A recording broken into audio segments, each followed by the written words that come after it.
What are you hearing back from your members this week here in Geneva? What strategies are you working on? What challenges are you having to overcome in practice? What's the word on the street? What I'm hearing is still the difficulty sometimes to get access and to be able to really work in close proximity with people and communities. And I'm hearing that communities, people, they want to really make sure that humanitarian, Red Cross, Red Crescent, we understand their needs. Their needs are changing, evolving.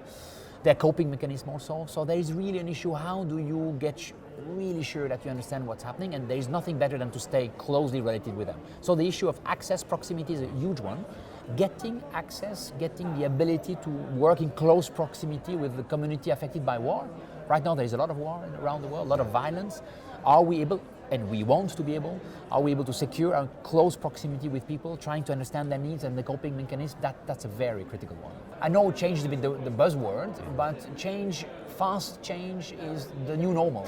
And I hear that everywhere. It has a huge impact on people, on society, on organization, on structure. And I feel that when you discuss with Red Cross or Red Crescent colleagues, but also with state government, they found difficult, they didn't plan. We didn't plan for most of the things which happened. So how do we absorb that? How are we making sure that our staff, our managers can absorb, can play a role, can have the authority to really design the response which is needed? I think there is a lot of things around also. How do we manage, how do we help our own people, our volunteers, our professionals to really make a difference? And taking that into account, does this change your outlook in terms of recruitment or in terms of volunteer training on the ground? Absolutely. Look at my own organization, the International Committee of the Red Cross.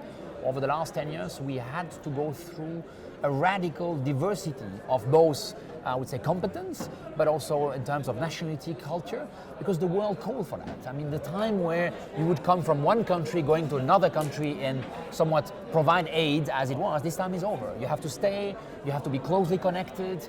That's one. And B is, I think, also the notion to understand how international organization, international also staff can and should work with locally hired staff. So I see in my organization the importance to really well balance the two, making sure that in a bit of a more complex world, we don't outsource the risk to local partners or to local staff. Very important that the risks are also taken by organization, both internationally and locally. So I think it's the complementary.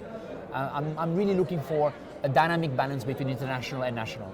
Now, there's been a lot of talk about financing here at the conference this week. Does long-term humanitarian financing, more flexible, more predictable, better coordinated with the development community, for example, how does that better meet the needs of communities in terms of issues like resilience? I think here the big question is, and the recognition is, that we are living in a world where most of the crises don't start a day and finish next day. So the mere notion of emergency is something which is now really very clearly challenged. So we are dealing with a situation which lasts for the population, and most likely where you have multiple issues at the same time, from chronic disease, poverty, violence, social problems, climate change. And I think the critical question is, how do we connect that, not here in Geneva, but on the ground? How do we contextualize that?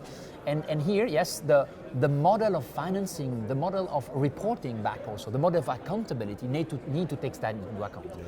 And so far, I would say classical donors, especially donors government, who have really played an important role to support humanitarian actions, they would possibly have to rethink their own boxes, if you want, in terms of support, in terms of finding the right balance. So I think there will be a mix between very short term, and we still need to have this flexibility, but also on certain issues, much more long-term investment. I have no doubt on that one, yes. And here the corporate sectors can do that by financing, yes, absolutely, but also by providing knowledge when it comes to build these solutions will make sense, and being also interested about this context, country and market, absolutely.